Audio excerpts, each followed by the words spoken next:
আমি শুনেছি পঞ্চগড়ে খুব সুন্দর একটা মাদ্রাসার ভিতরে হুজুরে নাকি তার ছাত্রদেরকে নিয়ে নামাজে দাঁড়িয়েছিল আর পিছের থেকে একজন ছাত্র নামাজ ছেড়ে দিয়ে চলে যায় এবং তাকে নামাজের পরে শেষে ধরে ধরে মুখের ভিতর টুপি লাগিয়ে তারপর নাকি ওনাকে অনেক মারে। সত্যি কি মেরেছিল আমরা কিন্তু জানিও না, দেখিও নাই, কিন্তু এটা সে ঠিক করে নাই যদি মেরে থাকে, কারণ আমাদের রাসূল সাল্লাল্লাহু আলাইহি সাল্লাম বাচ্চাদেরকে অনেক আদর করত আর ভুল করলে তাকে বুঝিয়ে বলা উচিত ছিল। যেমন দেখেন আমাদের এই এলাকায় খুব সুন্দর মাদ্রাসা আছে এবং ছাত্রদেরকে দেখেন, দেখলে বুকটা ভরে যায়। তারা কিন্তু প্রত্যেকটা মানুষ কোরআনের পাখি। আমাদের এই মাদ্রাসার যে প্রত্যেকটা হুজুর আছে এত খুব সুন্দর সুন্দর নম্র ব্যবহার করে, খুব সুন্দর ব্যবহার করে বলার বাইরে।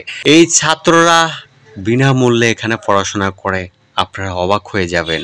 এখানের ছাত্র যদি কোনো ভুল করে তাহলে হুজুরে খুব সুন্দরভাবে বুঝিয়ে বলে এটা করো না, এটা খুব পাপ হবে। এবং আমাদের এই এলাকায় আরো মাদ্রাসা আছে, প্রত্যেকটা মাদ্রাসায় আমি প্রায় যাই, গিয়ে দেখি হুজুররা খুব সুন্দর সুন্দর হাদিস বুঝায় ছেলেদেরকে। তাদের মুখের কথা যদি না বুঝে তাহলে তাদেরকে 10 মিনিট 5 মিনিট করে বক্সে ওয়াজ শোনায়, সেই ওয়াজ শুনে তাদের মন অনেক ভালো হয়।